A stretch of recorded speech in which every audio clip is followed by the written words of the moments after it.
திராவிட முன்னேற்ற கழகத்தினுடைய அரசு மீது பெரிய அளவிலான ஒரு ஆன்டி இன்கம்பன்சி வேவ் தற்போதைக்கு தெளிவாக உருவாகவில்லை அப்படிங்கிறது தான் மிக நிதர்சனமான உண்மை.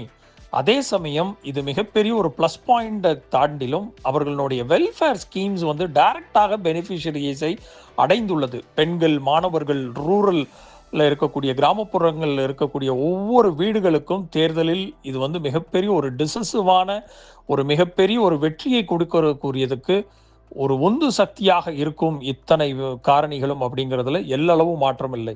இந்த அனைத்து காரணங்களையும் ஒருங்கிணைத்து பார்க்கும்போது 2026 தேர்தல் முழுமையாக ஒன் சைடடாக மாறும் என்று கூறுவது ஒரு ரொம்ப ஏர்லி ஸ்டேஜாக இருந்தாலும் கூட தற்போதைய அரசியல் சமன்பாட்டில் திராவிட முன்னேற்ற கழக கூட்டணிக்கு மிகப்பெரிய ஒரு தெளிவான முன்னிலை இருக்கிறதாக நம்ம பார்க்குறோம். ஆப்போசிஷனை பொறுத்தளவுக்கு அது மிகப்பெரிய ஒரு எதிர்க்கட்சிகள் பிளவுபட்டு இருக்கிறதையும் நம்மளால் பார்க்க முடிகிறது.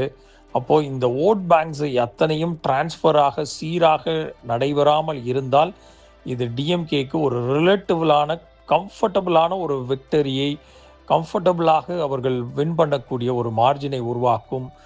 ஈவன் அது ஒரு ஈஸி விக்டரியாக ஒரு மிகப்பெரிய ஒரு சாதாரண ஒரு வெற்றியாக மாறக்கூடிய வாய்ப்புகளும் மிக மிக அதிகம் என்பதுதான் தற்போதைய நிலைமையில் ஒரு ஆழமான ஒரு அரசியல் மதிப்பீடு.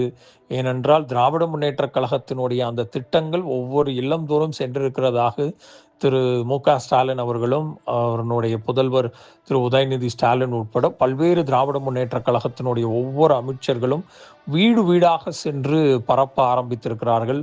அப்போ இந்த ஒரு போர் முனையில் இருக்கக்கூடிய திராவிட முன்னேற்ற கழகத்தின் தொண்டர்களையும் அவர்களுடைய தலைவர்களையும் எதிர்த்து இன்றைக்கு அரசியல் களம் காணக்கூடிய அதர் பொலிட்டிக்கல் பார்ட்டிஸ்ன்னு நம்ம அடையாளப்படுத்தக்கூடிய சீமான் அவர்களாக இருக்கட்டும், திரு விஜய் அவர்களாக இருக்கட்டும், இல்லைனா திரு எடப்பாடி பழனிசாமி அவர்களுடைய தலைமையிலான ஆட்சியில் அமர வைக்கக்கூடிய போராட்டத்தில் ஈடுபட்டிருக்கக்கூடிய பாரதிய ஜனதா கட்சி போன்ற பல்வேறு கட்சிகளுக்கும் இந்த தேர்தல் என்ன முடிவை கொடுக்க போகிறது அப்படிங்கிறத பொறுத்திருந்து நாம் பார்க்க வேண்டியது இருக்கு. இந்த ரீல்ஸினுடைய முழு வீடியோ த லீடர்ஸ் தமிழ் யூடியூப் சேனலில் கண்டுகளியுங்கள்.